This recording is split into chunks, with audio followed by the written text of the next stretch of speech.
फोरन दिया मरचा के फोरन दिया रे तेल में डाल दिया कजने भैया होगा कजने था हवा कि ना बा कहाँ बनी कहाँ ना।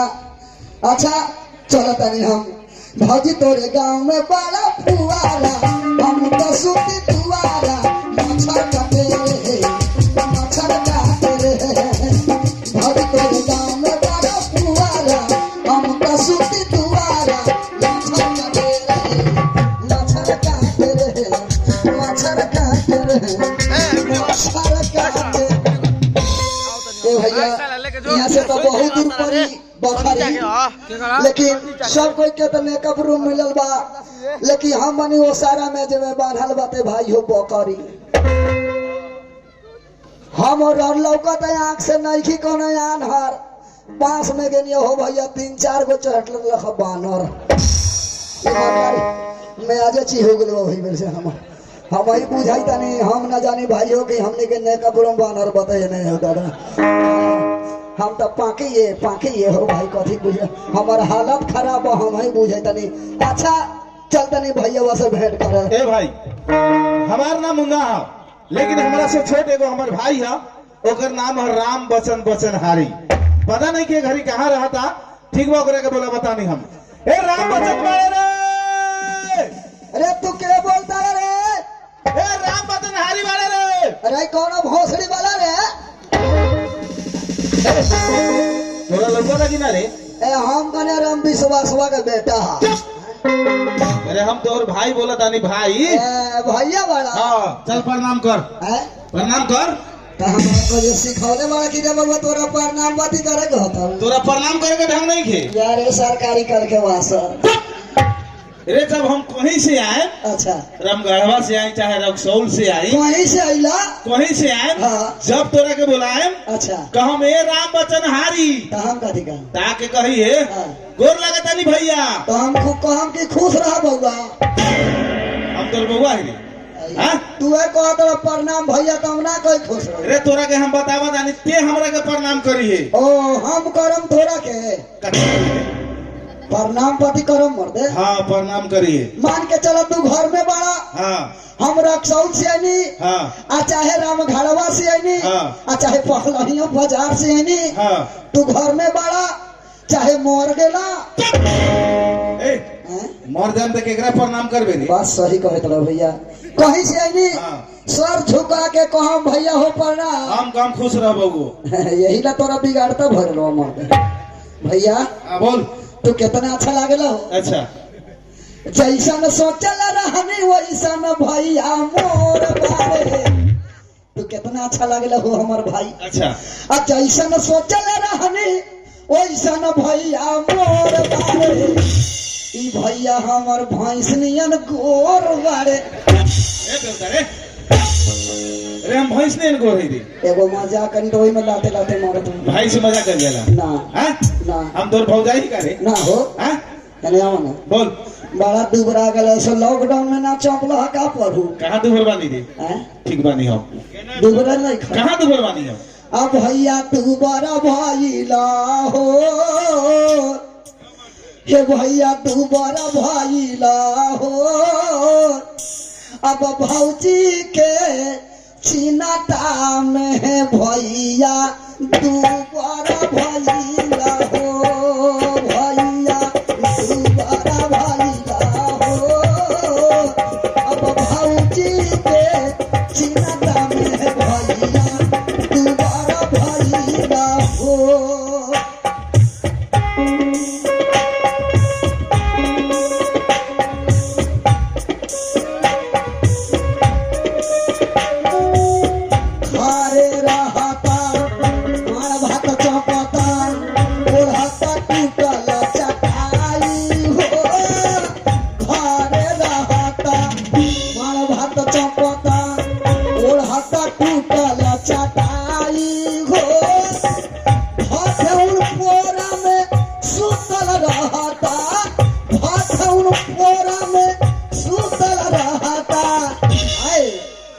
मूसवाला खा रहा तो खर खा हमार भात खाए मेरे ना हाँ? ना आज माल भात खाए के दे हकारे ना गलती के माफ करो भाई हम पूरा में सुते ना हो हाँ? गलती के माफ भाई से कहीं मैं ए तक ना मुआ दे तोरा के हाँ आवा ना मारम तक तो दिखा देता हूँ यहाँ मजा करबे हमरा हैं भगवान बुझाला खाली हमरा के मारे के ठिका आई मौका खानी काहे करता आवा ना पटना के बेटा मारो ना साले ने पुत्री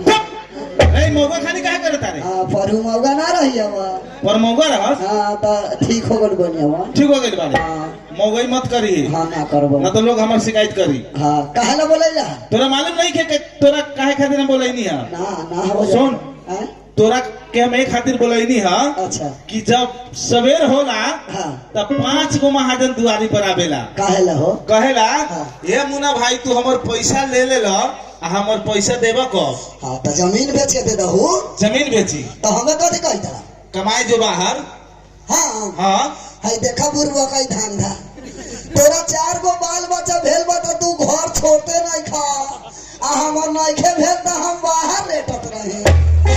बाहर न जेबी ना जब बाहर न जेबे तो महाजन के कर्जा कैसे सदी रे जमीन बेच के दे दा जमीन बेची हाँ राम हाँ ते का करबे आ तू कथी करबो खाली खइबे आ तू चापा गो जो बाहर कमाए जो हम तो ना जाबो काहे न जेबे रे एकदम के 75 बेर बोल देनी कि बाहर ना जामता जाइबे ना करम बाहर हम ते बाहर न जेबे ना जा न जेबे तो तोरा के मुंह आए हमरा के हाँ। ए हमारा तो का जेबे कि ना बाहर है ना जा कहता नहीं जो बाहर कमाए कहा हमर खीर लहरे तो बुझ जाइए का करबे हैं का करबे ए हम तो ना जा काहे न जेबे रे तू हमर गार्जियन बड़ा तो तोर गर्जे नहीं खे हमारे के बाहर बैठा था कहता नहीं जेबे कि ना ना काहे न जेबे रे जो बाहर कमाए जो अरे है तो मुंह में से बहरो हमरा हैं कहे तनी ना जा हम खाली एगो हमरे के बाहर एकरा तनको लाख शरम बाकी भाई हमार शादी कर ला होगे कैसे बाहर रहता था लोग ते बाहर न जेबे इतने दोनों व्यक्ति सुता लेता हूँ खिड़की से लेता गिरे गई ले हमर शिकायत करे तारे करे और शिकायत तो हर जवानी तो हर ढो जाए के चाहिए कहाँ बानी है बरहम जी महाराज के लेना चाहिए ले जा हमरा के सलाह बता ले ले जा इनका के ले जा हे कहता बरहम नहीं चुपचाप रहबे कमाए जेबे कि ना ना जा ना जेबे ना जा लाते से मरे तरह हमारा के तू हो बड़ा सतवाला हमारा के तू हो बड़ा सतवाला तोरा गुलवा में फूटी जाई गोर हमरा गोड़ में कोर फूटी रे लाते काहे मारता तो जो कमाए ना जा ना जेबे ना ए भाई जेबे ना कर ई बड़ी सीधी लड़का ए है बेधान तो नहीं ने आओ तो ए आओ पर्दार के बोलो इधन तोहरा के हम चुपचाप रह कि ना चुपे चले बानी ए भाई ई बड़ी सीधी लड़का है जब बात अपना मन में ठान लेवेला जेबे ना वो पूरा करके छोड़ेला हाँ। वास्तविक में कमाए ना जाए सुन हाँ ते ना जेबे कमाए ना सुन हाँ जब ते ना जेबे कमाए हाँ तो हम जाता नहीं बाहर कमाए बाहर ला खा ही हवा तो दे हो जा हम बाहर लायक है जाना ऐसा ही चल जाई रे तो कहेंगे हमरा के मुंह आके जाइए हाँ सुन एगो काम कर हाँ ते अपना भौजी के बोला हाँ आ तोरा भौजी से कुछ बात कर लेता नहीं कहाँ बड़ी घर में होई कथी करे थे नेहात हुई कहाँ कल चोची आई था कल चोची आई हाँ? चापा कल है ओ चापा का हाँ। अपने से गिरा ले हाँ पानी हाँ ए भौजी बोलो। भौजी हो भौजी हाँ हाँ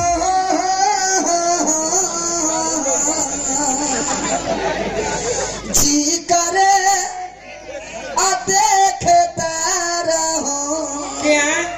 एह पर नहर वो पर नहर बीचे में वो पानी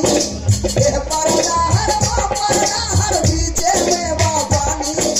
जे में कोई पल बाटे लो मगर हिंदुस्तान कितना प्यारा मन ए भौजी अबीले को बनाया जी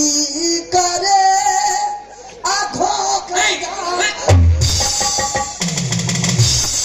होली में मजाक करे आइबे ना करला आन दिन में तो मजाक करे हमरा से कहने आओ ना कथी है सुनो ना हैं आ तोहरे कराने ये भौजी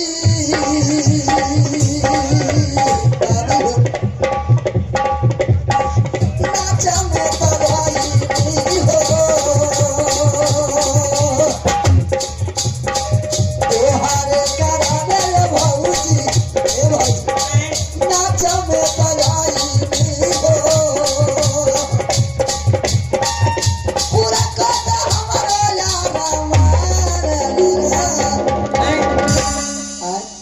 ना करले खिएबे कहले कपड़ा फीचे दिले एने वाला पर बिछाना कोई दिले कति भर से पूछा था ए भैया मैं कहता हूँ बाहर जाए के रोकवा ना दे सुने ना हाँ लड़का रहा ना खोज ले हाँ घूमला फिरला कुछो करे तो ना बोल लिया हाँ हाँ आप तो जवान हो गई बड़ा हाँ ना कमाईबा तब बियाह कहाँ से होई अपना 4 गो होनु के बा हमरे नु नहीं तो के कमाईबा तब ना बियाह होई तुमको तो नहीं के लाज शर्म हवा तोरा लाज बा हैं? लाज खोजे ला कान पाटा पर मत मार लाज खोजे दे हाँ, ले। हमरे भातारे कमाई खातिर लाज खोजे दे काफी के काफी के कमाईबा ना खाली ठूसवा घर में काफी के हैं? तो हम ठुसा मत तू काफी करल भातार कमाई खाई ले भातार ए। बड़का मोड़ू ए बड़का ओए करबो तू जरा मुंह घुमा दे भरे हम घुमाना दे तो तोरे मर्जी के बात न बतिया तो हम तो ना जाम बा काहे ने कमाईबा हैं? खाली घर में खाईबा चल। कमाईबा ना अरे। कोई खाई तेरा कुत्ता लगे बहु आई तेरा कोई पीलिन से तो हर बोली पीलिन से तो हर बोली के करो घर में ढुकबू भागे तू हो खाइबू उ तो डंडा उठा के जा डंडा तोरा के मारी पीलिन से तो हर बोली तू जाबे कमा कि ना ना तो हमरो मर ना जाई बा कथी ए जान में बड़ा छोड़ के जाई बा चोर आई घूमी चोरनिया के बेटी चोर चोर यहाँ से ने अरे तोरे तोर खानदान खराब कर कोरिया हमार हैं अरे हमार खानदान जैसन बा तोर खानदान को ये टीवी में देखता हूँ टीवी में आ तोर खाना टीवी में आ तोरा खानदान के ना देखी न महीना में 3 गो पंचायती कथी के तोरा खानदान से मुखिया हरान बा तक ना जिला परिषद प्रधान बा वार्ड हरान बा हाय कथी के हरान आ महीना में 3 गो पंचायत कथी के पंचायत कभी लहरिए के तो कभी उखवानिए के तो कभी बांसवारिए के हमरे खानदान में तोर खानदान लागी लवला बोला चुली चुराने नातिए भतीजे पोते हम तो के केला को कहेला पोतो निकाल कोरिया हमारा के मार देते हो ना मरद के मारना देवर पर लात उठावली तो हमारी गोड़ में अनार मत हो जाता तोरे कोर फूल जाता या कोई मार देता आनर हो जाबे तलाश ना होता पलाश ना होता पहिरे कोरिया हाँ, बोलो। तो लोर खींच ले कोरिया के बेर आओ ना बाप रे बाबा भोर घर देवर भातार से ठाट ई कोरिया बाप इतना चाल खराब रहे बरबा अरे रंग कले डंग कले कले 10 या बुढ़ा भातार में तो कौन भता है एकरे लखा ना है कोरिया अरे नान छी अब लिखे भरल छी आ सब बिया झड़ गेलो तो छूछे पड़ल छी खानदान मगरा कोरिया क्या गेलो? तो खानदान मगरा वारी है कोरिया ठट के बतेले मगरा कोरिया चोरिया के बेटी चुरी चुरावना तेरा चूल्हे में जरा कोरिया एकरा के नहीं बोला हो भैया एकर मातारी ऐसा चोरनी बा कि पर्दार के एगो मुर्गी चोरा के पलाटी के झोरा में धो दे मुर्गिया खार खरा तो हम बुढ़िया टोपिया मिठाई खा दूध है बा हो भाई एगो स्कूल में गेनी मुंह हाथ धो के खोल के खाए तो देखे तनी सौसे बढ़ के बुढ़िया मुंह रही मुर्गिया के ले गेनी घरे हो भैया ऐसा भाषा ना बोला कि टोला भर मुर्गा के अंगना में घोट कर लेलक हमारा खा धर के तो खाना कह के धरे ना छ पीछा देने मुर्गी कहे कर चोरा के धैले रही वाह, वाह, केना वाह। माई करी मारे मुर्गी किन दे पोसा बतला बरी जा ए हम तो ना जा बाहर ने पीड़ा वाला कोरिया ना जा बाहर ना जा ना बाहर जा। फार में खाइबे आ तू चल एक कोरिया एक बेटा कहां बड़े बउए ये कोरिया बिगड़ ले रही त ओकरा कोरिया है तू रहा तू चल ले आंख उड़े देला हमरा मेहराब से मोला का बता तोहर में डारू जोड़ी तो एकनिए के बाया ए जोड़ी खराब बा का बुझा ले तो रजिया सास बातेला ए जोड़ी खराब बा जोड़ी खराब हां कहां खपई थौरे बय मनवा नहीं के खबर तनको खपत हम तोरा में खपी हमरा में तो खपल हां खबे लोग हां तोरा के कहता नहीं रह जे कमाबे तो तोरा बच्चा ना रही बा, तोरा ऐसा हमरा जाननो ना चाहे तोरा सब भातारो ना चाहिए तोरा सब भातारो चुल चला हाथ लगा दे में सवेरे खोने 3 बेर गोल ना लंग बतले अग्नि में ना निकलो कमा जाबे तू भाषण ना कमा जो ए हम ना जाए ना जाए जा जा घर में ठूसी आ तो जा। आ कुत्ता लगा बगाई हां तू हे कूतनी रहिए बतिया तड़े ये फरिया उधर है जेबे ना करम हम ए तेरा जेबे कमा ना हां ना जा का करबे घर में एकरे चलते हम खाली हेड हाँ आँख में से लोरे ना तोरा लोर होता है तोरा ठे होना ना लोर चुगल ए भाई मानो हम ना जाम बाहर ना जेबे ए बेदला कहां बारे सुन हां जब तो बाहर ना जेबे हाँ। तो साइड लग हां कथी करबो अपना मेहरारू से कुछ बात कर लेता नहीं बतिया ला हाँ अब बीच में लबर लबर मत बोलिए हां बीच में का जरूरी बा हमरा हाँ। पहले ना बोलले त जो मानो तनको तो बस चुप कर रहो कि ना आवाज तरी हे मेहरारू। हे बरहम बाबा कहां बड़ा हे। कर दे ना जा कभी भजर भजर बोलता नहीं कहता नहीं कि हां बाहर ले जा कहता नहीं चुपचाप खड़ा रहो बे चुपे जाने बा हैं? इतना भौकता नहीं कहां बड़ा हे बरहम बाबा ए मेहरारू देखो ई बड़ी जिद्दी लड़का है जौन बात अपना मन में ठाने वाला पूरा कर छोड़ेला ई बाहर ना जाए कमाए सुनो हम जाता नहीं बाहर कमाए सुनी ना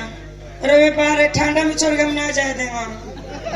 अरे कहाँ ठंडा बाबू गर्मी आ बता ना अभी ठंडा कहाँ से बा ओकरे पेठाई कोरिया के वो नहीं खे जाए वाला बा ये बतावा हम जाता नहीं बाहर कमाए तोरा कथी चाहिए कथी कथी चाहिए तोरा हम सब आंदे हैं हमरा कुछ ना चाहिए हम मोबाइल पेठा दें बतुआइला मोबाइल बड़का मोबाइल बड़का मोबाइल अच्छा ठीक बा हम मोबाइल भेज दे आए सुनी ना रवे बाहर जाता नहीं तो कहिए ना कहिए आए चलिए ना घर में बताइएगा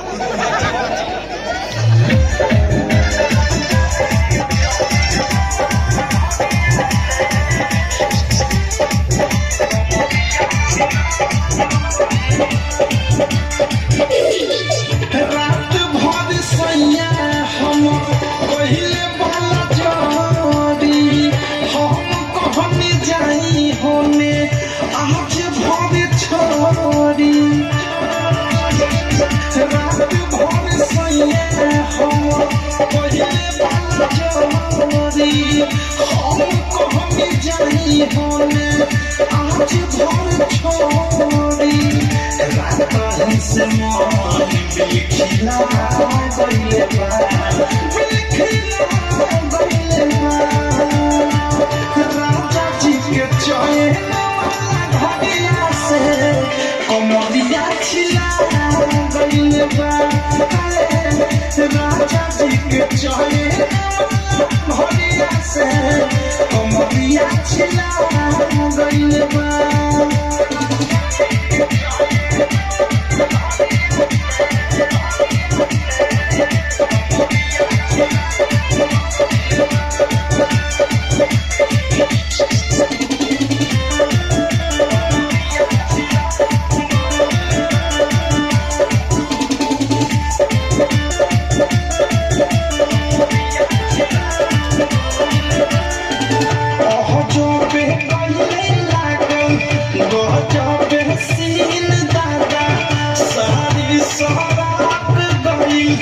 खुल गई तीन दाना जाबे गइले लागल जाबे सीन दादा सारी सरात गइल खुल गई तीन दादा उठा के लाई सब दिला गइले बा हो पिला गइले बा राजा जी के चैन वाला घड़िया से कमरिया छिला गइल बा राजा जी के चैन वाला घड़िया ए राम बच्चन है निया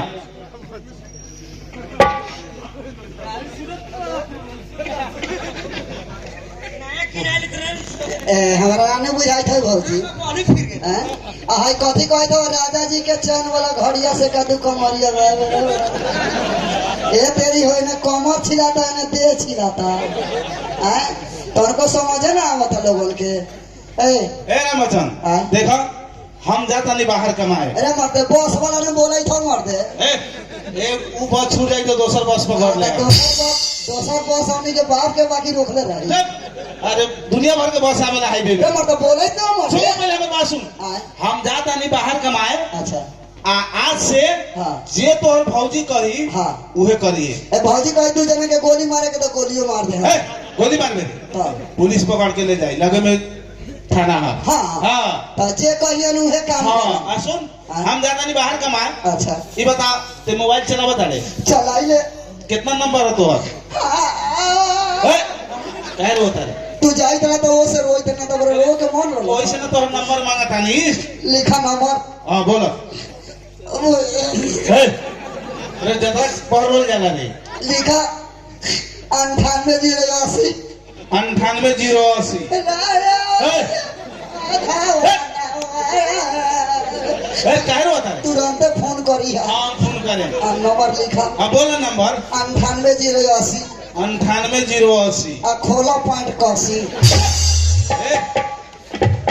अरे कथी के नंबर है N10 के नंबर हवा N10 हाँ एयरटेल तो होखेला आइडिया होखेला आई N10 कौन नंबर है ओकरे मौसी आओ तो भाई है N10 ते में फोन लागी ई कवरेज एरिया से बाहर बताता तो कैसे बात हुई रे व्हाट्सएप चलावेला हाँ। वही से बात हो जाए बात हो जाए हाँ जा अच्छा ठीक बा हम जाता नहीं ते अपना भौजी के निमन से राखी है हे मेरा जाता नहीं आज से जे तू करबू वो करी हाँ तू कहू जे करो दे दो जा नंबर दे जाई जा जाता नहीं ठीक से राखी है ना जाबो तो छोड़ दे ये घंटे से कथी अधुराल बा अरे जाता नहीं बाहर का मैं कुछ बात कर लेता नहीं वही में से बतिया इतना तो तोहर माने ना फट मार दो का तुम हमारे सामने बतियाला हो मार दे हंस ना निमन से बहुत छूट जाएगा बाप के इस बहुत में से मोटा के आए हाँ से रिक्शा वाला ना चढ़ा था चुप एने ते तो हो जाई का रे मोड़ दे दे के रिक्शा वाला कबाया रिक्शा वाला तो कहता हूँ बोले रिजर्व में चाहिए बोलूं चुप अच्छा है बहुत दिन नहीं आई बहुआ तो बस ए राम बच्चन हाँ। हम जाता नहीं ठीक से राखी जा। जाता नहीं मेहरारू बाय हाँ जाना 6-7 महीने के बाद आए हैं भौजी हैं? जैसा न सोचा रहने वैसा न भौजी कने आओ ना हैं? तुझे कहू जे ई बात सुनो हाँ ना तोर भे तो बाहर चलिए गए हाँ अब घर पहुंचे देवर भौ जाए हाँ हम जदी कहेम नु जदी तू करिया हाँ। आ तू जदी कहती हम कर हम कहम तो बात मानबो ना हाँ आओ तो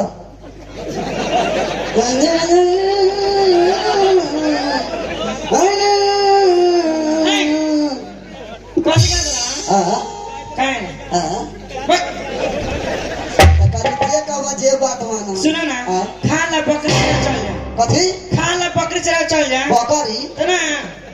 उहे हम काम करे एगो बकरी वाला घर में सुत रही बनी बकरी जाई चरा रे ए तोर भैया कथी कर ले जदी फौज गई जदी करे के तो बकरी हमरा से ना चरी तब कथी कर बता हैं? कथी कर बेच दा काहे पे दिन नैहर के बकरी बकरी बेच दे हाँ तो राख तू चराव उचल वेल बाहर तो लहरे जोते रहता तू लहर जोते लगा आई कोरिया जब ना जब ना हमरा के धकिया मत तू जाए कि ना हम तो ना जा काहे ना जाए फार में खाई तू चलबे तू खाई बे आ तू चलबे फार में खाई बे हैं? फार में रहबे कर हाँ। कथी है हम तो ना जा ना जे बैठ ना जे ना जा रे कोरिया तू ये हम मुनारा में घर में रा कोरिया घर में तू चुप कोरिया तोर बाप मर गए था रोए कर बस हम चले पास पकड़ कर रोइए कोरिया रोला तोर हाथे अच्छा आ चुप चुप बेरा कोरिया आ चुप चले बा चुप बेरा अच्छा में छूट जाई सब तू में बना दे कोरिया अच्छा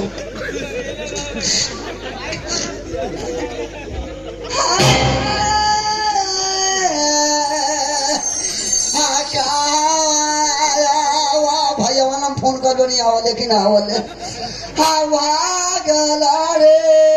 कदर नम घरो ले आज बाकी ना आयल बा रे दादा रे अरे राम बच्चन कदर नहीं आयल कि ना भल वहियो ले राम बच्चन राम बच्चन का भइल काहे रोता रे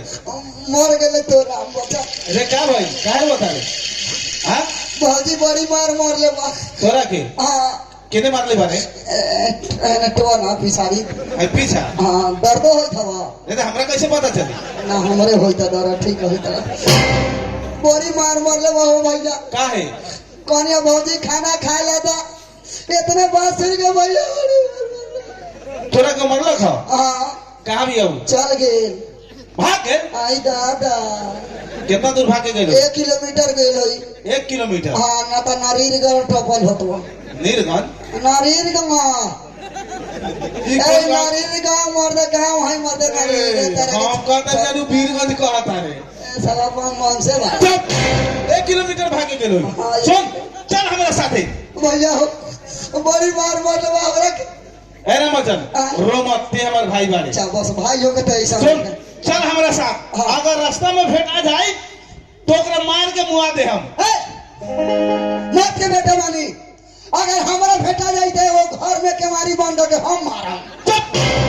ते मारबे रे ना केवारी कि हम मारे तोरा के बोला के हैं? मारम। चल जल्दी चल चल। आई ओकरा के मुआ में लाठी कहां बा लाठी इधर लाठी धर नहीं, नहीं। चल चल ए, ए सुन सुन ए तो लाठी से कहीं मरबो तो प्राण छूट जाए कहीं मार उठाई लाठी के बिक दे देख दे बेटा ना रही बांस ना बाजी मौसरी बिगिए दे अभी लाठी के बिक दे फेंक दे उन्हें लाठी बा हमारा के हो भाई अरे मर दे जब तो और मुंह हाथ फूट जाई तो बिना तेले के लगा देबो हमरा ए रामचंद्र हाँ? चल जल्दी चल चल। चल ए भैया हां अरे आवा कहां बोले भौजी लहरी में पकड़ा गेलवा चुप होगा अरे कोआ की भौजी भेटा गई हाँ भेटा गेल पकड़ा के मतलब कुछ और हो गया हाँ भेटा गेलवा केने भैया आई कथी है ना देखै त कहां हौ ना नरा ना लोकै थौ सुन हैं जो कही है हां कि आइल बाड़े तो कही पूछी के तो कथी कहू तो कही है हमर भैया तोहर सैया हमार भैया तोर संग हाँ। हटा चल आए आइल बड़े के लो रे तोहर भैया हमार पहू ना ए राम बच्चा तोरा बोले के ढंग नहीं खेली तुए कहला हमार भैया तोर पहू ना कहिए ओमे कहनी है हैं? कहनी कि पूछी के आज बा तो हाँ। कही है हाँ। कि तोहर सैया हमर भैया तोहर संग हमार भैया आए आइल बड़े के हमार भैया तोर संग रे मगवा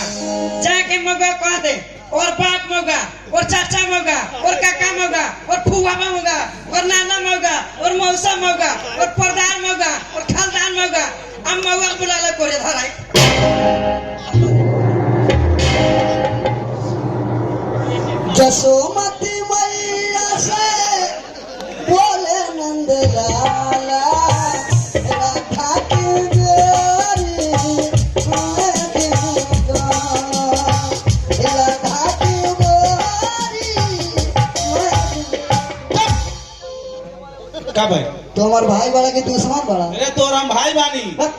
अपना घर में कौ जना मौगा बा अपना घर में हाँ एको जाना मौका नहीं के 3 जना मौगा ना हवा